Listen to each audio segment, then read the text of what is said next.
سمعتوا القرمشة سهل وجدا جدا لذيذ. وبسم الله في البداية نجهز العجينة. عندي الدقيق والنشا، ضفت عليه سمنة، تفركونها زين لما يصير كذا معكم كأنه رمل. بعد كذا تضيفون الموية وتعجنون، أهم شيء تكون العجينة شوي قاسية، تركونها ترتاح. وللحشوة عندي لحم مفروم معصج والبيض والكزبرة والبصل الأخضر بس.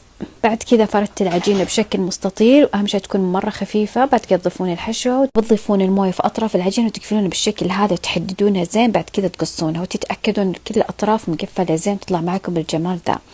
أو تسوونها بالشكل هذا. أنا أخذت قطعة فردتها وعلى القالب وقفلتها بالشكل هذا، تعطيكم شكل مثلث. عزيت الغزير الحار، والتكنيك الأول إنكم ترشون عليها الزيت بالشكل هذا لما تنتفخ تطلع معكم بالجمال ذا. التكنيك الثاني المثلثات تقعدون تقلبون فيه لما يتحمر وينتفخ بالشكل هذا، وكذا صار معكم ألذ سمبوسة بوف حجازية. القرمشة والطعم خيال، جربوها بتعجبكم.